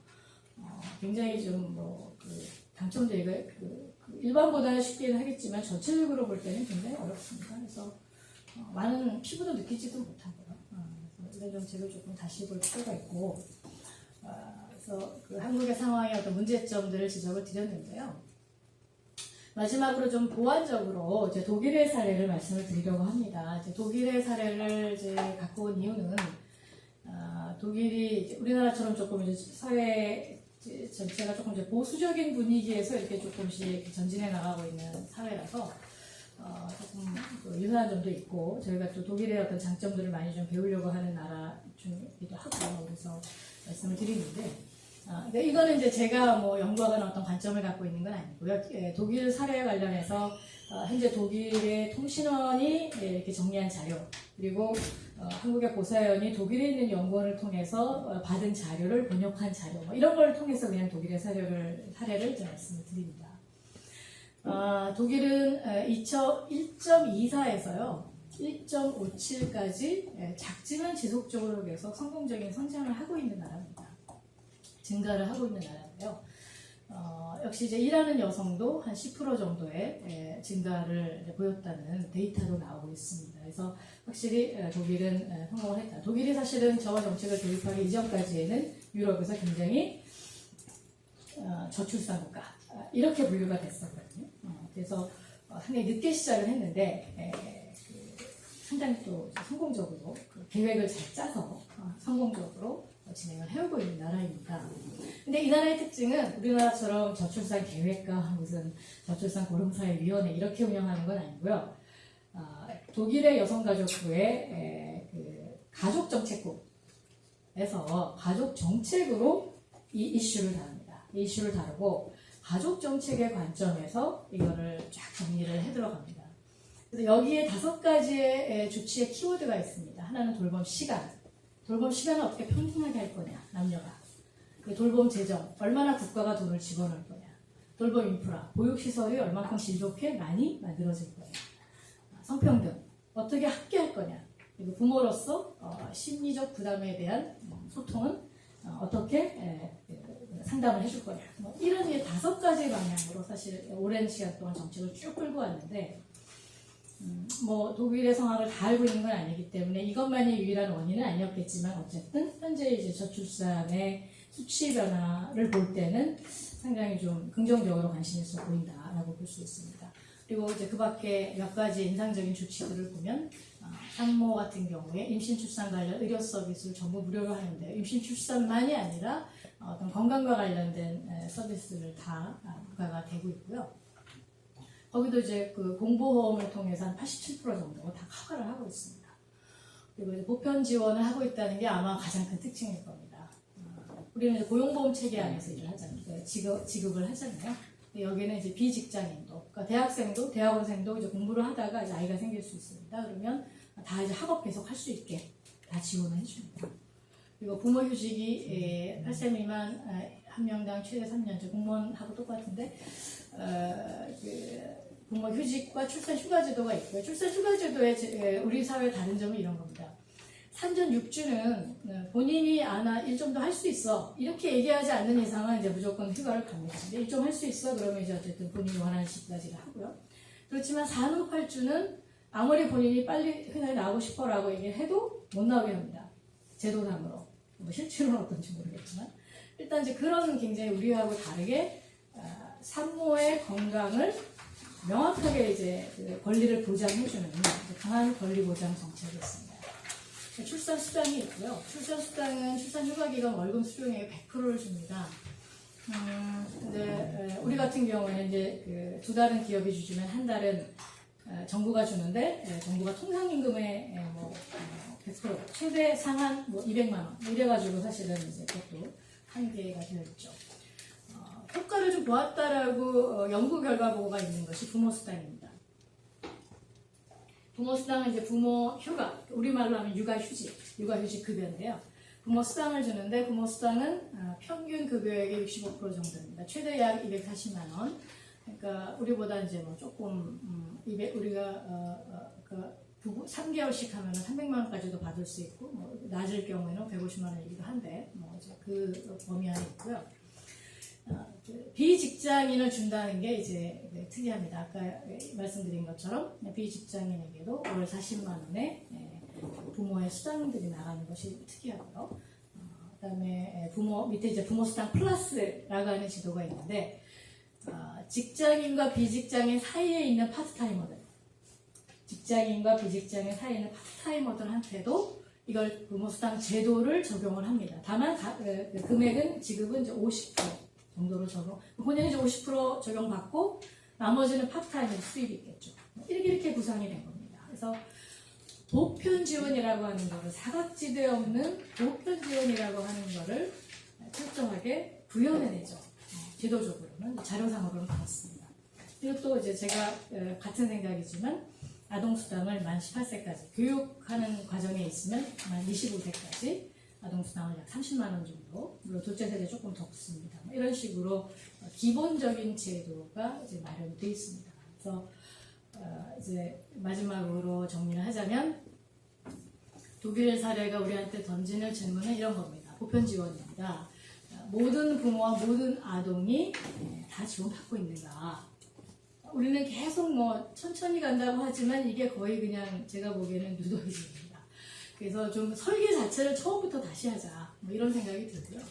지원 수준도 뭐 경제적인 어떤 여러 가지 뭐 상황들이 항상 존재합니다만 저출산을 좀 해결하겠다라고 생각을 한다면 훨씬 더 소득 대체율을 높여야 된다. 선택하기 참 쉽지 않다.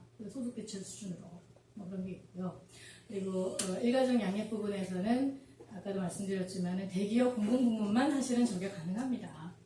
중소기업이나 뭐 그 밖의 시장에서는 굉장히 예외적이거든요. 그래서 이 부분들 훨씬 더 거기서 일하시는 분들이 많은데, 그래서 이 부분에 대해서 훨씬 더 많은 이제 조치가 필요하고, 그리고 돌봄 인프라나 소통 문제도 우리가 이제 계속 좀 발전시켜 나갈 필요가 있다. 이렇게 생각을 합니다. 네, 여기서 마치겠습니다. 감사합니다.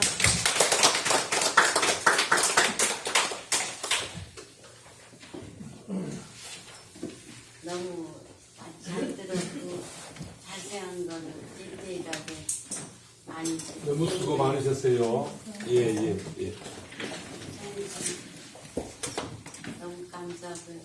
많은 생각이 들었습니다.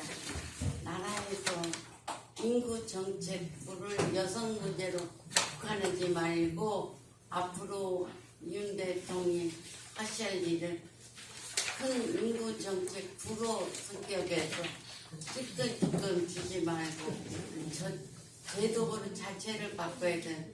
인구 여성 문제로 국한하지 말라는 거예요.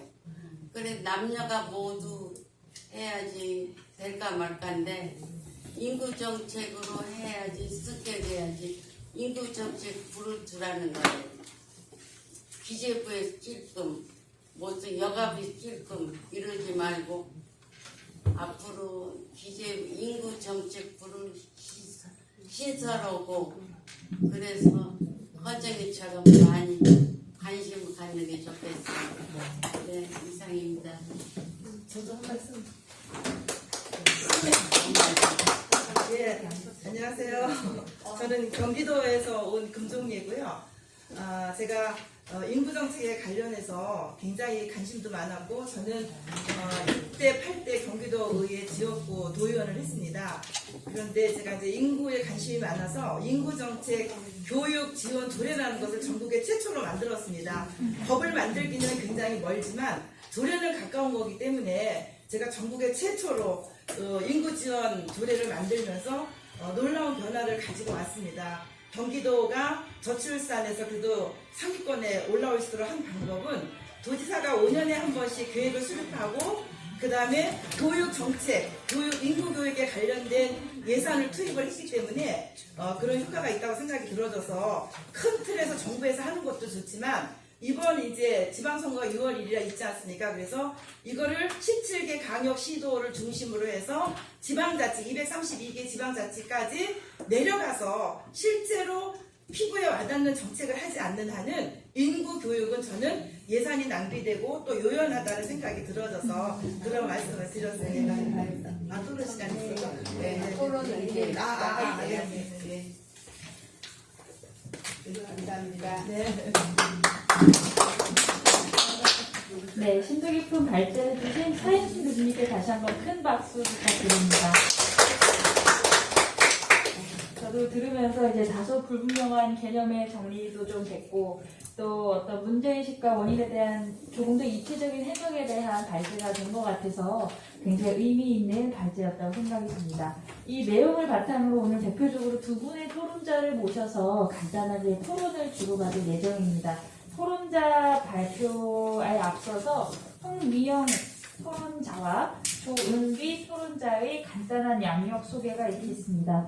우리 홍미영 의원님께서는 제17대 비례대표 국회의원을 역임하시고 인천여성의 전화 정책자문위원, 한국여성민우회 특별사업 해림방 대표, 그리고 여성민우회 인천지역사업센터 대표를 맡고 계십니다.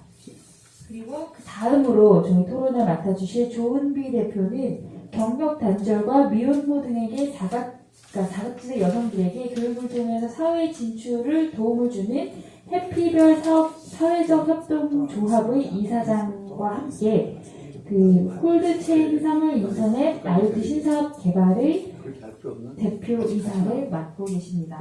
먼저 홍미영 의원께서 토론을 먼저 시작해 주시고 그 다음으로 조은비 이사장님의 토론을 이어가도록 하겠습니다. 예, 마이크를 쓰는 게 나을까요? 네, 그러면 마스크를 잠깐 벗어도 되겠죠? 네. 아유, 이렇게 정말 열띤 분위기에서 오늘의 토론회가 벌어지리라고는 좀 생각을 못했었는데요. 강의 내용도 너무 좋았고 오늘 참석하신 분들의 이렇게 5천 원 만에 뵈니까 오늘 주제가 참 적절하게 시적절한 것 같다. 그리고 특별히 또 우리 문희 위원장님도 오랜만에 또 우리 신명 대표님도 이렇게 이 자리에서 뵙지만 조혜진 회장님 육아방송 이사장님을 여기서 또 뵈리라고 생각을 못했습니다.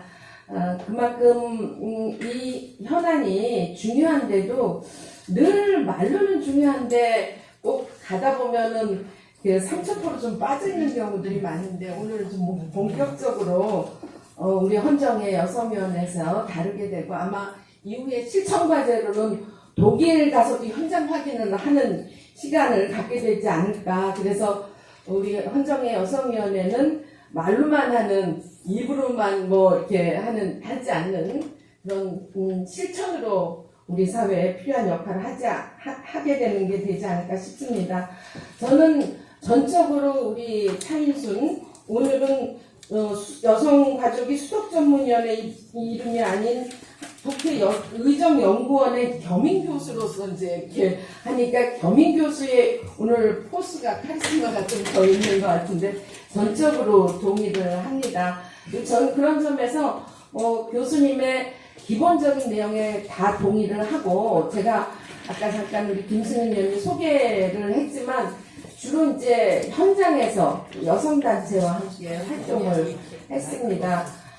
그리고 이제 직전에 부평구청장으로 한 8년 해서요. 저는 현장 얘기를 여기서 좀 전달하는 것이 오늘의 토론에서 좀 도움이 되지 않을까 싶습니다.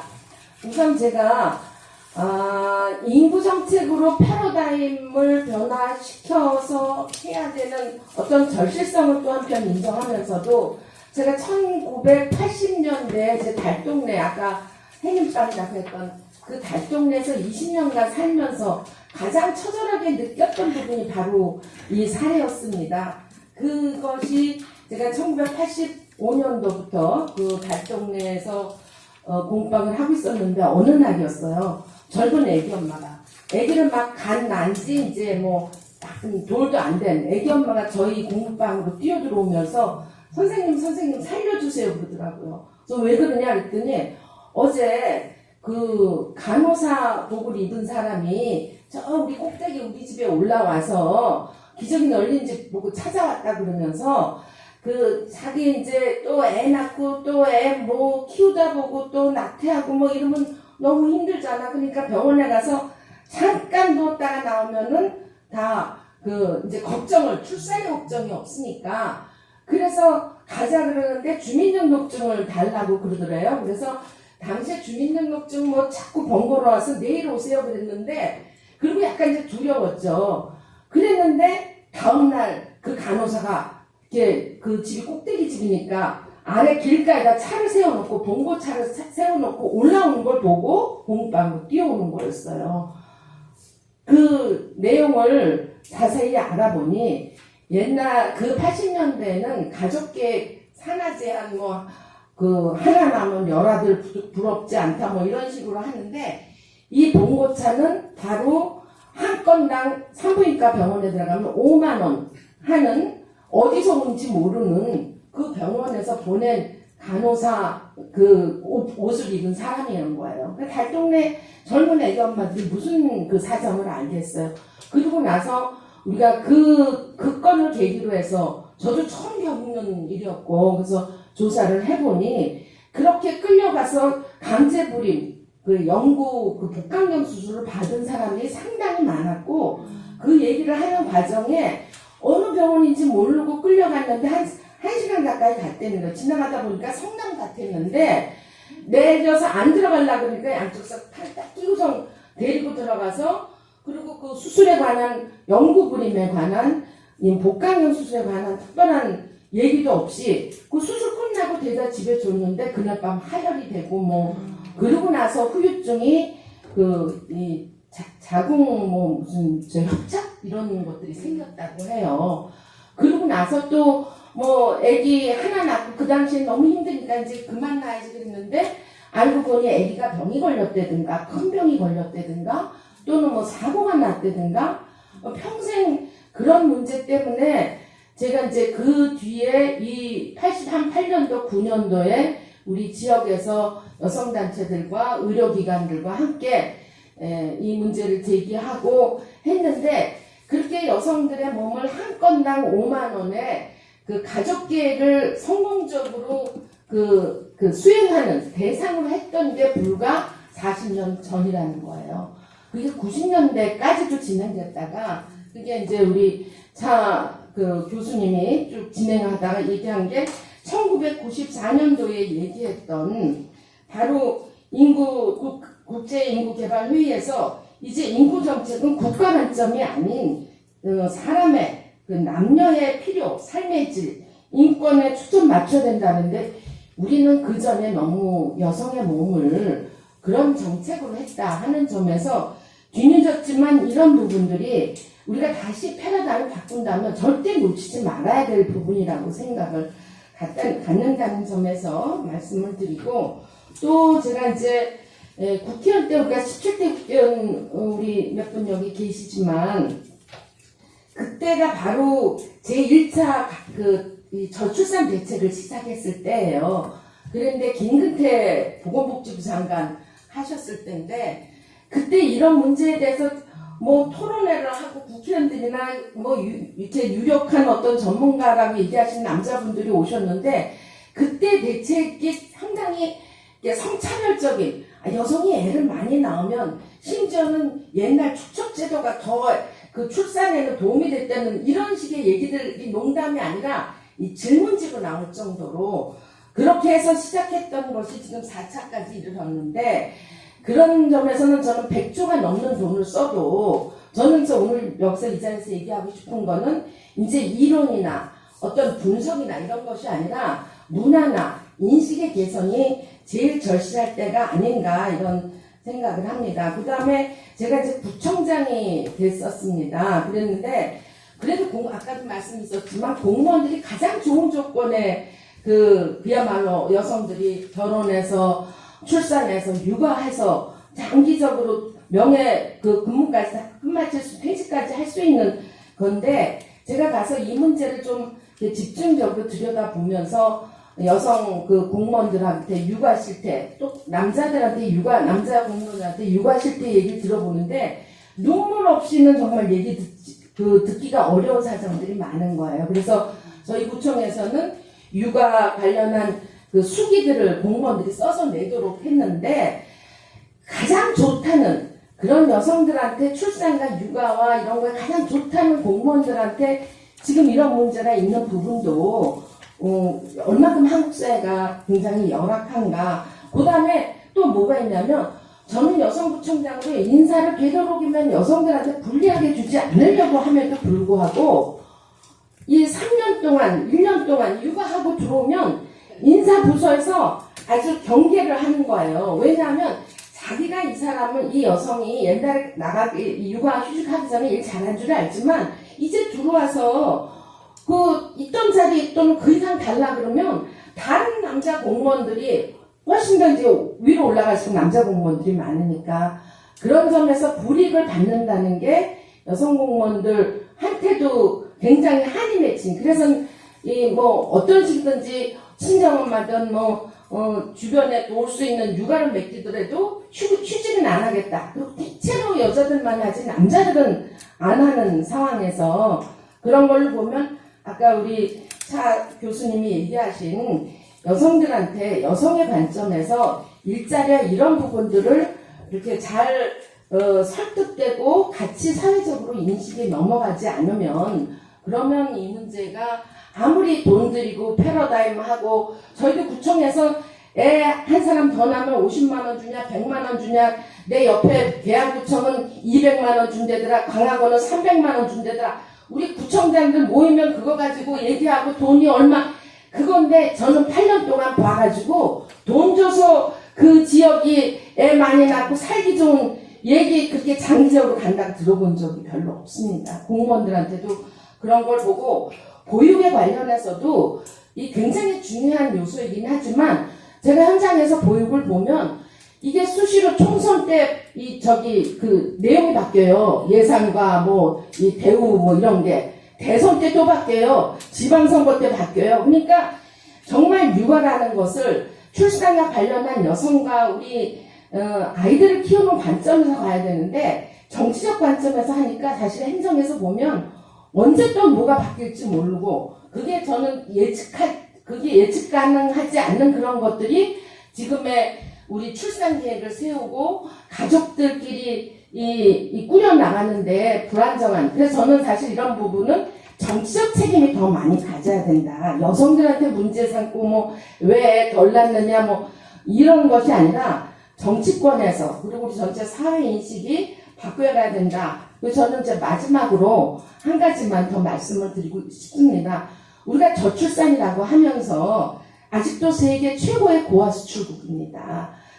지금 이 코로나 팬데믹 시대에 우리나라만큼 아직도 고아 수출을 하는 나라가 없다고 하는 거는 얼마나 우리가 말로 저출산이지 내 핏줄 아니면 그것도 굉장히 내 핏줄의 경우도 상당히 제한적인 그런 관점에서 갖고 있다는 점에서 저는 미혼모와 한부모 말씀하시겠지만, 그래서 제가 그 코스타리카를 갔다 오면서 그 나라가 소득이 1만 불밖에 안 되지만, 거기는 미혼모의 아버지가 양육비를 안 내면 우선 감옥부터 갑니다. 그리고 구상권을 요청하고 양육비를 내서 여성들이 당당하게 애 키우고, 그리고 그 애가 아주 그 사회 구성원으로, 그게 우리보다 소득이 훨씬 적은 나라에서, 그래서 국민들의 만족도가 높은 나라에서, 그래서 저는 아까 우리 도의원 말씀하셨지만, 이제 지방자치에 이제 새로 시작되면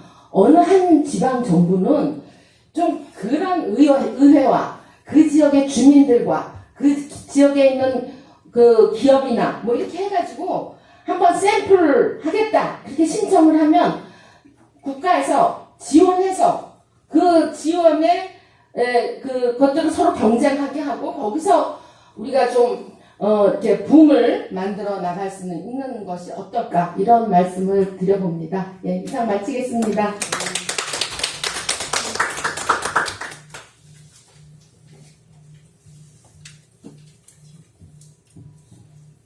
안녕하십니까. 저는 해피별 사회적 협동조합 이사장을 역임하고 있는 조은비입니다.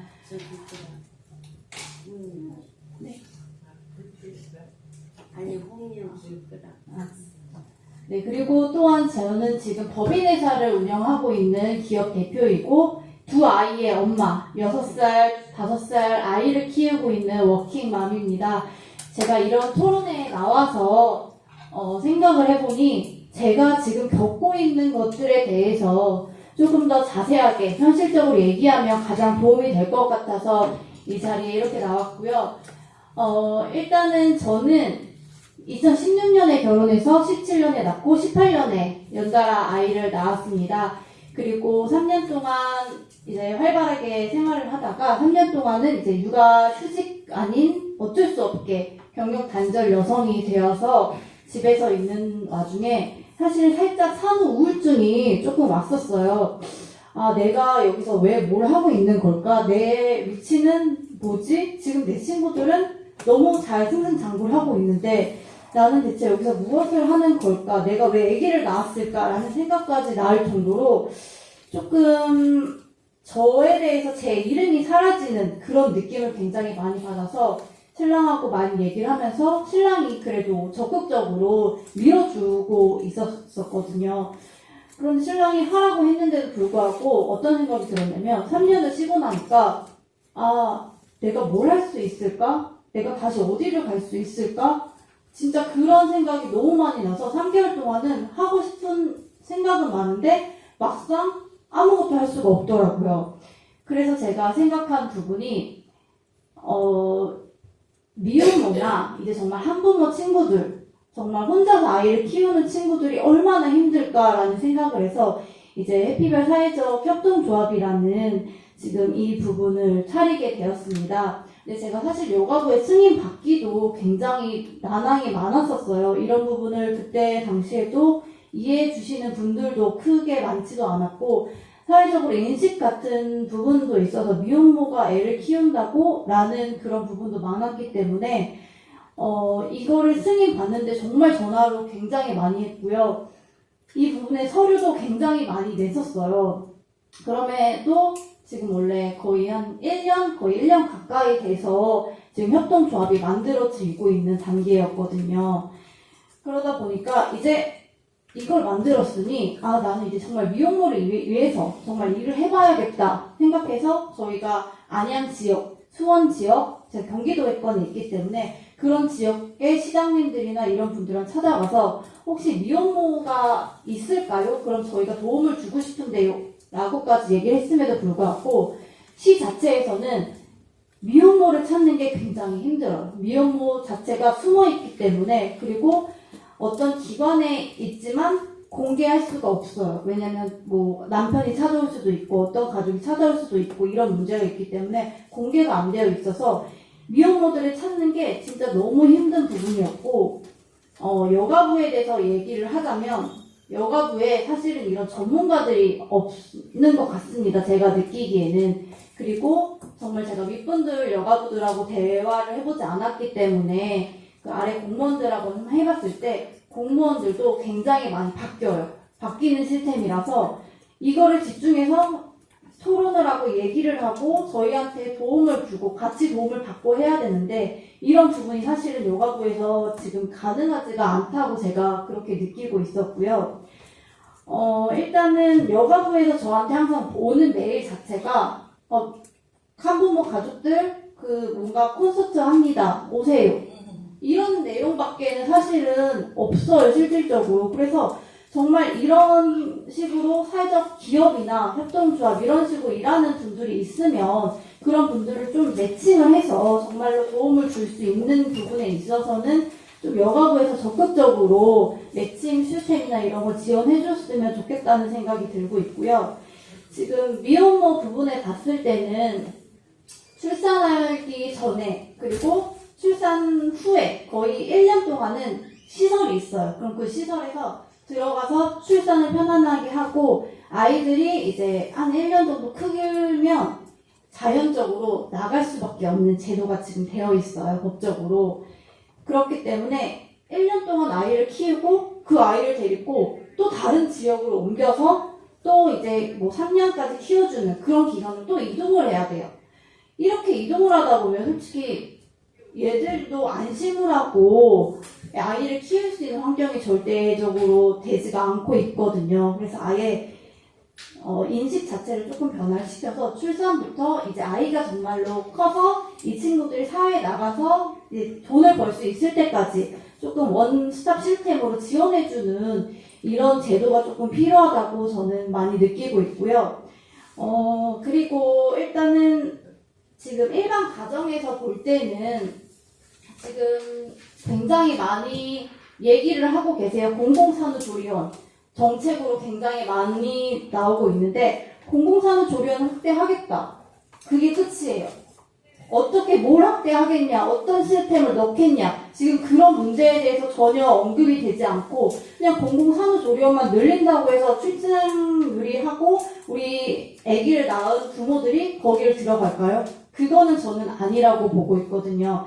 공공산후조리원이 어떤 시스템으로 정확히 운영이 되는지, 산후조리원 같은 경우는 이제 엄마들이 편하기 위해서 들어가는 곳이에요. 만약 밥도 있고 마사지도 있고 뭐 아기 케어하는 그런 육아 교육, 그 다음에 의사 선생님이 얼마큼 오냐 안 오냐에 따라서 많이 달라지는데 그거가 지금 천차만별이에요. 250만 원부터 지금 1000만 원대를 훅가하고 있는 부분인데 거기서 만나는 조리원 동기가 사회에서 나중에 정말 친구가 된다 이런 말이 있을 정도로 지금 이 아기를 출산함과 동시에 벌써 계급이 나눠지고 있는 그런 부분이 있기 때문에 정말 이 공공산후조리원을 정책으로 정말 제대로 하고 싶으면 이 국가에서 운영하는 이 조리원은 가격도 싼데 마사지도 저희 마사지 하면 100만 원이에요. 일반 산후조리원을 들어가면 100만 원을 추가로 또 내야 되는 부분이 있어요.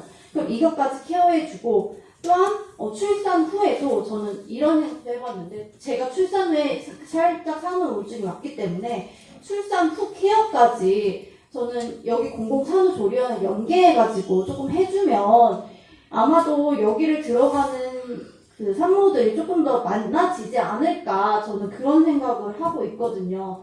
그래서 이제 출산 후 이제 산모들의 정신 건강 이런 부분도 있고 또한 경력 단절을 겪었다 보니 어떻게 다시 사회로 진출해야 될지도 굉장히 많은 고민이 있는 부분이어서 그런 일을 하고 싶어하는 그렇게 사회에 나가서 일을 하고 싶어하는 그런 사람들을 위해서 조금 여기서 더 연결 시스템을 도입해서 조금 이제 취업, 개발 이런 쪽도 같이 연계를 했으면 좋겠거든요. 지금 사실은 공공산후조리원 있고 그 다음에 뭐 이런 식으로 한 번씩 와서 뭐 정신적으로 집에 방문하고 이런 선생님이 있고 그 다음에 육아 뭐 취업 정책을 하는 그런 또 게 따로 있어요. 그럼 일일이 그거를 뭐 있을 때마다 다 찾아서 해야 되는 부분이 있거든요. 그거를 왜 굳이 그렇게 하냐? 저는 그냥 원스톱으로 연결시키면 얼마나 육아하는 데 있어 고민도 없고 찾아볼 이용도 없고 너무 편하지 않을까라는 생각을 솔직히 하고 있고요. 그 다음에 육아휴직, 제가 육아휴직에 대해서 제가 지금 딜레마에 굉장히 많이 놓인 이유가 저는 이사장을 하면서 이제 이 친구들을 취업을 시켜야 돼요. 근데 막상 제가 또 고용주의 입장이다 보니 사실 이 딜레마가 굉장히 많아요. 정말로 육아휴직을 하고 온 친구들이 다시 일을 잘할 수 있을까? 사실 이런 물음표도 있고요. 또한 얘가 육아휴직으로 가게 되면 저희는 인력을 대체를 해야 돼요. 그러면 이 대체 인력에 대해서 과연 그러면 너는 대체 인력이니 1년만 일을 해. 1년만 일을 하고 너는 어차피 가야 되는 친구야 라고 했을 때 이 친구가 과연 여기서 자리 잡고 열심히 할 수 있을까? 라는 되게 고민이 많거든요. 그래서 차라리 회사에서 이런 식으로 육아휴직에 대해서 이제 육아휴직을 쓰는 사람들한테 이제 돈을 지원해 준다고. 지금 이거는 크게 도움은 무조건 되겠죠. 하지만 이 돈을 지원해 준다고 해결되는 문제는 사실 저는 아니라고 봐요. 돈을 지원해 준다고 해서 그렇게 되면 경력이 자체가 없어지는 거거든요. 1년 동안 경력이 없어지면 본인의 커리어를 펼칠 수 있는 게 확 줄어들어요. 그럼 이미 다른 사람은 치고 오고 그러면 결국엔 이게 경력 단절 여성으로 이어지는 시스템이 되는 거거든요. 그래서 차라리 이런 것도 좋지만 회사한테 좀 더 좋은 혜택을 줘서 이런 경력단절 여성을 다시 돌아올 수 있게끔 해서 그 여성이 자리 잡고 계속 이 회사에 다닐 수 있게끔 그렇게 하는 제도에 대해서 회사에 조금 더 혜택을 주는 방향이나 이제 이런 거를 조금 명분을 하게 된다면 고용주 입장에서도 경력단절 여성을 다시 보냈다가 돌아오면 회사에 이런 혜택이 있어. 그러면 굳이 이거를 보낼 필요가 없을 것 같네? 그런 생각을 조금 역으로 해주셨으면 전 좋겠다는 생각을 하고 있고요. 그 다음에 이제 지금 국가에서도 예를 들어서 청년 실업 문제에 대해 있어서도 그런 걸 많이 이제 극복해 나가려고 노력을 하고 있고 경력단절 여성에 대해서도 취업센터 이런 부분을 많이 지금 많이 만들어서 위원회에 꾸려서 지금 하고 있는 단계인데 차라리 그러면 대체 인력을 이런 쪽에 있는 여성이나 이런 대체 인력을 회사에 투입시켜서 정부가 좀 적극적으로 회사에 도와주는 입장으로서 투입시켜서 이 회사에서 1년 동안 이 회사에 있게 되면 회사에서도 뭔가 플러스 제도가 있고 그 다음에 이 인턴을 했던 그 친구한테도 가산점, 인센티브가 있어서 다른 회사에 취직하기 쉽게끔 그런 식으로 만들어주는 제도를 조금 더 저는 해보는 게 낫지 않을까 싶거든요. 그래서 이런 부분을 조금 고민을 해주셨으면 좋겠고요. 요즘 저희 아기가 6살이거든요. 그래서 유치원을 보내고 있는데 사실 어린이집 보낼 때는 사실은 크게 돈이 들진 않았어요. 사실 정부에서 많이 지원을 해주고 있어서. 근데 어린이집 같은 경우는 그 복지카드가 있어서 그걸로 직접 결제를 하는 시스템이더라고요. 그러면 이제 33만원, 44만원 이런 식으로 나오더라고요. 그러면 제가 생각했어요. 왜 그러면 그걸 굳이 셰프분들한테 보여주지? 이런 거였거든요. 근데 이게 솔직히 얘기하면 보여주기식 맞잖아요. 정부에서 보여주기식이에요. 내가 정부에서 이만큼을 너네한테 도움을 주고 있어 라는 보여주기식으로밖에 저는 인식이 되지 않고 있거든요. 그리고 저희가 큰애는 이제 유치원을 다니다 보니 유치원은 이제 그런 시스템이 없어요. 유치원에서는 부모가 카드를 결제하고 얼마가 결제해지는 이런 시스템이 없고 유치원에서는 사실 정부가 저는 얼마를 지원해주는지도 몰라요. 정부가 정말 지원을 많이 해준다고 하는데 어린이집에서도 굳이 그걸 공표하지 않고 저희가 직접 찾아보고 열심히 하지 않는 이상은 정부에서 부모들한테 과연 얼마를 지원해줘? 이런 자체를 저는 잘 모르거든요. 그런데 저희 큰애 유치원비 지금 국공립 굉장히 가기 어렵거든요. 진짜 국공립 가려면 2, 3년 전부터 예약 시스템을 걸어야 돼요. 그래서 보내기가 힘들어서 전 사립을 보내고 있는데 사립도 제가 가장 이슈로 봤던 사건이 저는 이제 워킹맘이기 때문에 아이를 최대한 늦게까지 돌봐주는 그런 곳을 저는 원했거든요. 그래서 사실 아이의 교육 시스템 이런 거에 대해서는 크게 저한테는 메리트가 없었어요. 무조건 내가 퇴근 시간에 아이를 픽업할 수 있는 그런 부분을 가장 중요하게 생각했기 때문에 지금 저희가 애가 40만 원을 내요. 어린이집에. 1인당 40만 원이에요. 그럼 학원을 간다고 치면 그러면 10만 원, 20만 원이 더 늘어요. 그럼 1인당 아이한테 50만 원이 학원비로만 가요. 유치원비. 그럼 아이가 저는 둘이거든요. 그럼 둘을 유치원 보내려면 100만 원이 지원을 제가 해줘야 돼요. 그럼 이게 과연 아이를 키우기 좋은 나라인가? 라는 의문점이 생기기 시작하거든요. 100만 원이 작은 돈이 아니거든요. 그렇기 때문에 그러면 공공은 사실은 제가 어느 정도 지원을 받는지는 잘 모르겠지만 이런 정말 아이를 키우기 좋은 나라로 만들려면 이런 공공을 정말 늘려서 사교육비에 대해서 조금 정말로 저희가 체감할 수 있는 그런 식으로 많이 만들어줬으면 좋겠습니다. 그래서 저희는 이제 MZ세대, 제가 MZ세대이기 때문에 저는 이제 행복을 추구를 더 많이 하기 있어요. 그래서 아이들보다는 사실 저랑 신랑 위주로 많이 하고 있기 때문에 그런 부분이 MZ세대는 더 많이 강요보다는 일상생활이 되어버렸기 때문에 이런 부분에 있어서 조금 많은 고민을 해주셨으면 좋겠습니다. 감사합니다. 김수님, 저 아까 놓친 얘기 뭐 잠깐만 좀 할게요. 예, 다른 게 아니라 제가 아까 정치가 좀 책임을 져야 된다고 하는 건데 실제로 우리가 젊은 여성 국회의원들이 거의 없어요. 그래서 제가 이제 김수민 의원님한테도 얘기 들었던 게 신보라 의원이 애를 낳고 나서 육아휴직을 한다고 했을 때 그 법도 없고 그걸 제안했더니 뭐 굉장히 많은 항의 댓글이 왔다고 하고 그 뒤에 들어온 친구가 그 전에 장하나 의원이었고 장하나 의원도 그렇게 많은 고통이 좀 있었고 요번에 용혜인 의원이 국회 회의장 안에 아이 들어갈 수 있는 그런 법을 제안했는데 그거 역시 이제 막 댓글이 안 좋게 떠오는 게 그렇게 애 낳고 하려면 사퇴하라 뭐 이런 식의 것을 하는데 저는 이런 것들이 다 입법화돼야 되는데 아까 말한 대로 이 정책이 제대로 안 되고 예산이 제대로 안 되는 건 지금의 국회가 오변남이라고 하잖아요. 50대 이상의 변호사,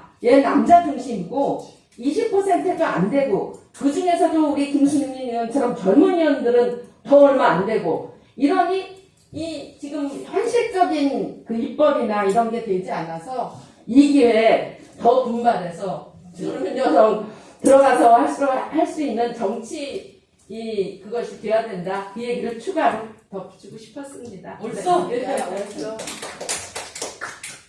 그 두 분의 토론자께 다시 한번 큰 박수 부탁드립니다. 네, 긴 시간 동안 수고 많으셨습니다.